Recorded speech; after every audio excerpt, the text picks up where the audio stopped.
In many ways, bananas are the simple ones. Other fruits, like grapes, can only grow in certain cooler climates typically found a decent distance from the equator, yet can't grow in winter, therefore dictating a certain harvest period starting in late summer and ending in late fall.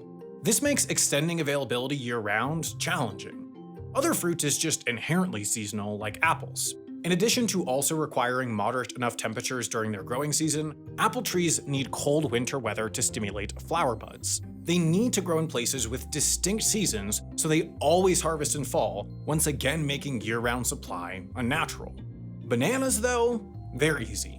They don't require seasonality. They grow in warm tropical climates, and warm tropical climates are found, well, in the tropics. The tropics flank the equator, meaning they experience little to no seasonal temperature swings, allowing for year-round harvest. The only problem is, the tropics only encompass 47 degrees of latitude, yet there are 133 other degrees, nearly all of which filled with people who want bananas, and specifically fresh bananas, year-round. So the year-round production is simple, distribution is not.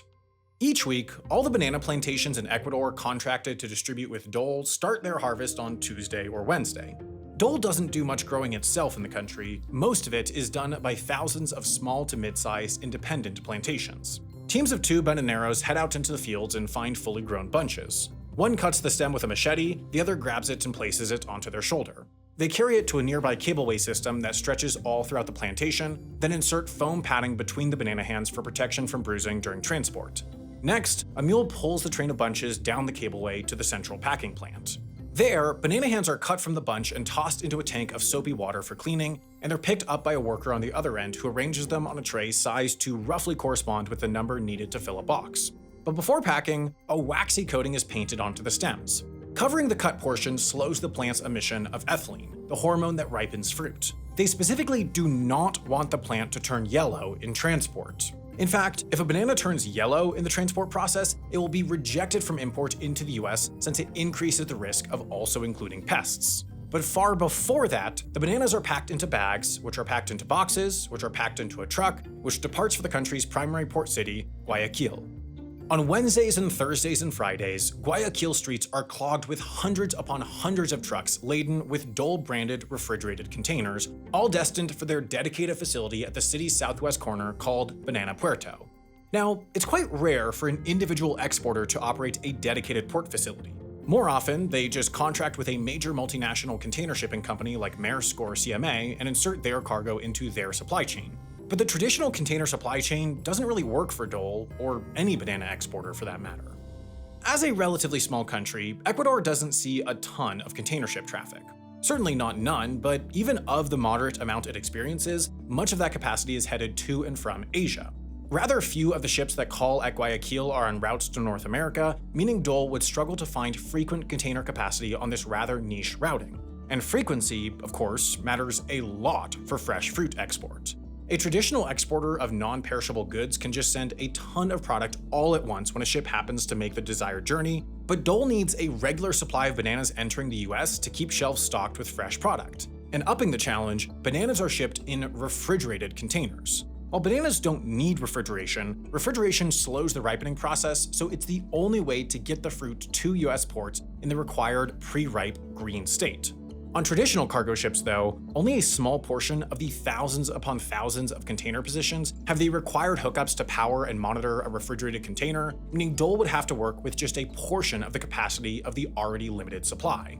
So rather, Dole operates their own cargo ships.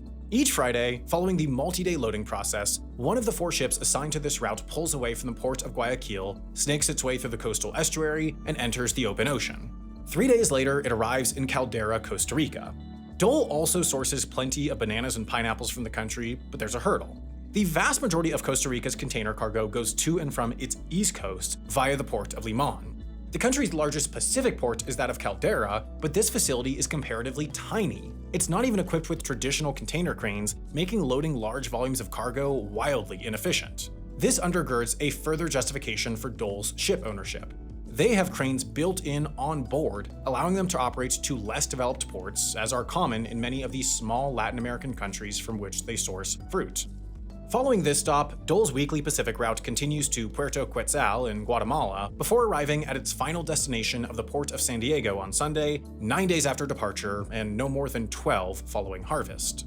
San Diego is not a busy container port. The vast majority of inbound West Coast container traffic docks in Los Angeles and Long Beach, but operating to San Diego allows the company to again lease their own dedicated port facility at a relatively low cost, enabling high reliability of delivery each Sunday with low risk of port congestion.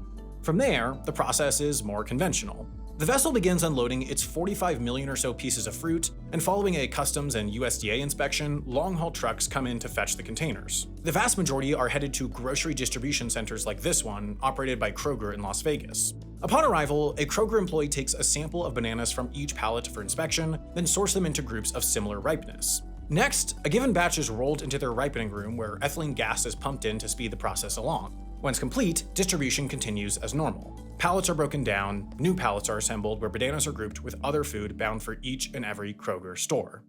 Now, it's certainly impressive that bananas travel thousands upon thousands of miles and end up sold at a grocery store just 2 weeks after harvest for a mere couple of dollars. But the year-round growing season makes this primarily a logistics challenge. Apples, however, are a different situation. They harvest in fall and only in fall, yet are sold year-round. There are more than 100 varieties of apples grown and sold in the US. There are over 30 grown for commercial production in the state of Washington alone, and at any given store at any given time in the US, there are likely 5 to 12 varieties for sale. The commonality across all these options, though, is that the sticker or bag or box is almost certain to read USA. Apples, then, are effectively the opposite of bananas. They're diverse in variety, but highly uniform in their place of origin. They're either from New York or Michigan or most likely Washington, where 60% of the US supply is grown. Across all fresh produce, that makes apples unique, as they're really the only fresh fruit sold every month of the year in the US grown exclusively in the US. On the surface, that makes the logistics seem simple. If you were to buy this particular package of organic Cosmic Crisp apples from this Sam's Club in Council Bluffs, Iowa, you could just take the listed place of origin, stem milk growers in Wenatchee, Washington, and draw a line of refrigerated trucks from the stem milk growers warehouse to Walmart's regional fresh produce warehouse, then finally to the store. But that overlooks a lot. Consider the consumer's decision to pick the bag of Cosmic Crisps rather than any other option in the first place, and consider the ability to do so in spring, a remarkable 7 months after these apples were picked off the tree.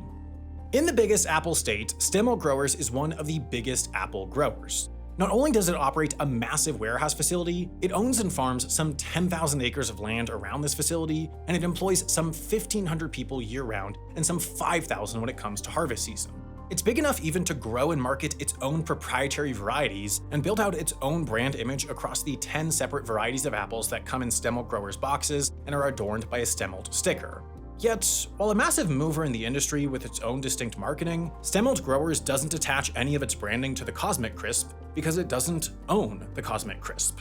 That distinction belongs to Washington State University. So, while it has to pay a fee to license this apple, Stemmilt grows this apple because it's particularly good at solving for the key logistical problem that apples present as a crop only sourced in the US, only harvested a few weeks of the year, and expected by the customer to be available at all times of the year. It was an arm of WSU's extension service just a couple miles down the road from Stemmilt that sought to combine the merits of the tasty but fickle Honeycrisp with the less exciting but durable and late ripening traits of the Enterprise variety in 1994. By 2017, the school was confident that they had come up with a winner for Washington growers looking to shore up the late season and long storage supply and began to sell the tree. But given all the choices available to the commercial producer and the apple consumer alike, the school took it a step further and partnered with a company to market the apple. That partnership was responsible for taking WA38, as the apple was called, and creating the Cosmic Crisp, a name accompanied by stickers, bags, and boxes that differentiated it from the rest. The image, along with the apple's favorable traits, proved enticing enough for some of Washington's largest producers to jump through the hoops that come with growing an apple that isn't theirs. To grow Cosmic Crisps, a producer first has to buy from one of only 11 nurseries that have been licensed to grow and sell the tree. For each tree purchased, there's a $1 royalty. Then, for the fruit harvested at a price higher than $20 a bushel, a 4.75% fee on the sale. And finally, when it's time to ship, the producer is required to bag, box, and distribute using the Cosmic Crisp branding instead of its own. The apple's relatively late harvest season, along with its uniquely long shelf and storage life, ease the major logistical hurdle of America's domestic apple supply, but don't solve it. Keeping an apple fresh for up to a year calls for more than a robust variety or a robust cold chain. It requires freezing time, at least from the apple's perspective. This starts in the field as apples are harvested by hand, then binned by the bushel once preliminary field tests indicate that the fruit has reached a desired level of ripening. This level will vary depending on what's needed. If apples are required to meet projected demand far later in the year, they'll be picked earlier in their ripening process. Conversely, if apples are destined to meet more immediate demand, they'll be allowed to ripen longer on the tree and distributed sooner. To best time this, apples will be tested on firmness and starch and sugar composition for weeks leading into the harvest season. Once harvested, the bushels are rushed to a warehouse to cool as soon as possible. At Stemmelt, that means here to what they call the fresh cube. Upon arrival, the apples take different paths depending on their sugar content and relative maturity.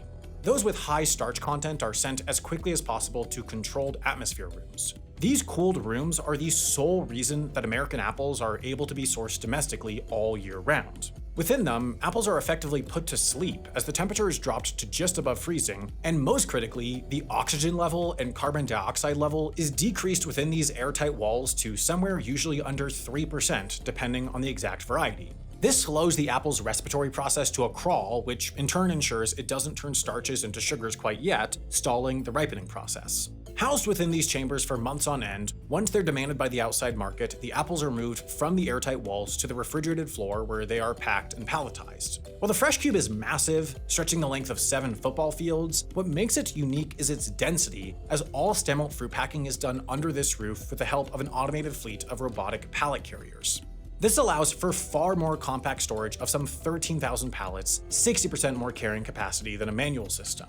Working around the clock, across 5 levels and 6 rows of pallets, the system pulls the oldest pallets with the quickly maturing products to loading stations during the day and reorganizes the queues during the night, saving on labor and ensuring these soon ripening crops are ready to move to refrigerated trucks in the morning.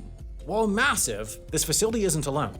Within its own industrial park, there's competition, and across the state, there are similarly sized facilities all doing more or less the same, moving around and manipulating apples from controlled atmosphere room to reefer truck to ensure products picked nearly a year earlier can be consumed as fresh fruit half a country away. But there are yet other fruits that can't grow in warm equatorial climates, nor can store for months on end, like apples. Take grapes. A vine fruit, it can take several years just for the plant to mature enough to produce table grapes, and even then, they're a crop that's harvestable only in specific seasons and are as ripe as they'll get the moment they're picked. And yet, grapes show up on American plates all year round. That starts here in the Valparaiso region of northern Chile, where glacial runoff from the Andes feeds the Aconcagua Valley and its orchards, watering the 130 million tons of the fruit that are produced annually. Starting in November and December, dozens of varieties of grapes bud, bloom, fruit, and then ripen throughout March, April, and May. This timeline, purposefully spread out over the Chilean summer and fall, would be sufficient to simply provide South Americans with grapes during its fruit season, but that's not the purpose of these fields. The season for Chilean grapes is even longer than natural since more than half of the country's supply goes to the United States, its #1 market, and that's only possible thanks to a bit of science. Here in Valparaiso is Santa Elena, a producer with several farms and facilities. This one here, near San Jose, produces 8 varieties of grapes: the Thompson, Sable, Muscat Beauty, Chrissy, Sweet Celebration, Cotton Candy, Sweet Globe, and finally, the Autumn Crisp. Developed by Sunworld International, a leading company in fruit breeding, this proprietary blend is licensed by the company out to growers on almost every continent around the world, like Santa Elena. The Autumn Crisp is a large green seedless grape that was developed during an 11-year breeding process of cross-pollination to create a late-season grape that could produce higher yields with reduced production costs. And it just tasted better. The modified grape blend takes a natural grape and gives it super qualities like extended shelf life and late harvest. And because these grapes can be harvested from March into May, it's critical that they stay fresh once they're plucked from the vines. This starts in processing facilities, like one of Santa Elena's 4 plants, where the grapes are cleaned and then sorted, selected, and packaged in a series of production lines, all done in a room that's meticulously temperature and humidity controlled. Each box is tagged with a tracking number to monitor its journey north, which must start within 6 days of harvest. The boxes are stacked onto a pallet, and every pallet can transport between 50 to 100 boxes, depending on the producer. While waiting to leave Chile, grapes sit in cold storage at an ideal temperature of 30 to 32 degrees Fahrenheit or -1 to 0 Celsius. Then, the 20 pallets are loaded into a 40-foot refrigerated container that's put onto a container ship. Now, these grapes are headed 5,000 miles or 8,000 kilometers north, destined for the United States, to ensure that the fruit is available year-round, even when Americans can't grow their own. Unlike with Ecuadorian bananas, shipping giant Maersk has configured its operations to accommodate the Chilean grape traffic. From Valparaiso, they travel from this port through the Panama Canal to Manzanillo, a port city in Panama, where the container is transferred to another ship on a route headed through the Caribbean that continues to this port in Philadelphia. Philadelphia is not necessarily a city people think of when they think of fruit, but it's uniquely situated to be a hub for produce. First of all, it's here on the eastern seaboard and within a 6-hour drive of more than 80 million potential customers, nearly 1/4 of America's population. It's also just above the 39th parallel. Historically, the USDA required certain fruits, including grapes, to be imported above this line to reduce the spread of warm weather pests. While this regulation is no longer in place, thanks to this, Philadelphia got a head start on building out produce-receiving infrastructure, including reefer plugs, cold storage, and system nodes that connect it to the rest of the United States and make it a gateway for perishables. The gateway for table grapes once the Chilean pipeline wanes in May moves to the US-Mexico border. Here, in the Sonoran region, Mexican grapes are ready to pull off the vine from mid-May to mid-July, and some 25 million boxes enter the United States in reefer trucks just north of the Sonoran state through Nogales to bridge the gap between Chile's season and America's. But by July, the United States can produce its own supply of table grapes, and essentially the only place this happens is California. Grape production starts in the Coachella Valley and moves north as the summer carries on to the San Joaquin Valley. 99% of American grapes come from this fertile part of America, an industry worth some $2.1 billion. To protect that, in Philadelphia, stringent fumigation and inspections processes are set up to control foreign produce entering the country from places like Chile, including dedicated warehouses set for customs inspections. And grapes, specifically, undergo a methyl bromide fumigation to kill off lingering pests like the Chilean red mite. Mexican grapes follow less stringent import regulations than those from Chile and undergo the standard border inspection. While the means of sourcing these 3 year-round staples of every American supermarket's fresh fruit section are vastly different from one another, where they're similar is in the fact that they're remarkably dialed in. Decent quality bananas are simply always available. The same goes for apples, the same goes for grapes. This goes a long way in informing why bananas are America's most popular fruit, why apples are America's second favorite and far more popular in their fresh form than any other, and why the average American's eating more grapes now than ever before. Not only are these fruits available whenever, they're going to be at least decent whenever, allowing for confident and consistent consumer purchases. Putting this reality in stark relief are the fruits that we simply haven't figured out how to supply 12 months of the year. Fruit that may be highly popular, but just too fickle to crack. Take the peach. Statistically, when surveyed, Americans rank peaches as their favorite or near their favorite summer fruits. Anecdotally, Americans love peaches. There are just few things better on a hot day than a cool, perfectly ripe, juicy peach.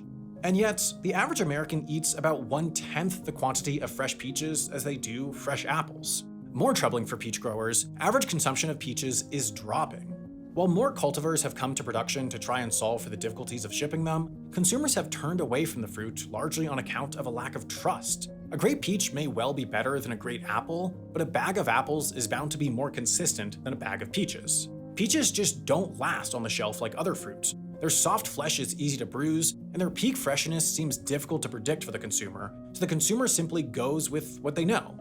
For producers, there's just nothing they can take from the other fruits' playbook. They can't vary their sourcing far beyond the US because peaches are too soft to ship in major bulk. They can't rely on the tropics because peaches aren't tropical. They can't freeze a peach in time like they can an apple. America's iconic dessert is the apple pie rather than the peach pie, in part because of the prolific availability of apples. Bananas rank as number 1 for consumption since they transport so well. Fresh table grapes and blueberries and blackberries reliably sit on store shelves year-round, whereas cherries and nectarines and Concord grapes do not. Fascinatingly, the supply chain has shaped taste and cuisine. You eat what you eat because the logistics make you. So you like logistics. Either that or you fell asleep because you made it through 20 minutes of talking about where fruit comes from. Well, good news for those of you awake, we made a whole series about the logistics behind phenomena like the Hajj, coal mining, search and rescue, and more. It's called The Logistics of X, and it's available exclusively through our sponsor, Nebula. Nebula is a streaming service founded, owned, and run by digital creators like myself. In the 5 years since, it's grown massively and now funds the production of a pretty impressive quantity and quality of original content like The Logistics of X. My team also makes a live comedy debate show called Abolish Everything. We just finished filming an upcoming original called Scav in Chicago following the world's largest annual scavenger hunt, and we're far from the only creators making Nebula originals. I think Wendover viewers will particularly enjoy real-life lore series Modern Conflicts, diving deep into the day-to-day progression of major recent conflicts, and he just released a fantastic episode about the manhunt for El Chapo. There's also a new original coming out very soon by Bobby Broccoli called 17 Pages, investigating one of the largest scientific controversies of the 20th century. All in all, Nebula enables high production value content that is just more unique than what you can typically get out of the major streamers. After all, the entire business model was designed by creators to best support what we think is our best work. This does mean it's a paywall platform, but we think that's better than an ad or sponsorship supported one because it means we're optimizing for quality, trying to keep you subscribed longer, rather than just chasing clicks to drive up ad dollars. And it's still far cheaper than what you're used to paying for streaming services. If you sign up using our link, in fact, nebula.tv/Wendover, you'll get 40% off an annual subscription, and that'll bring the effective monthly cost down to just $3.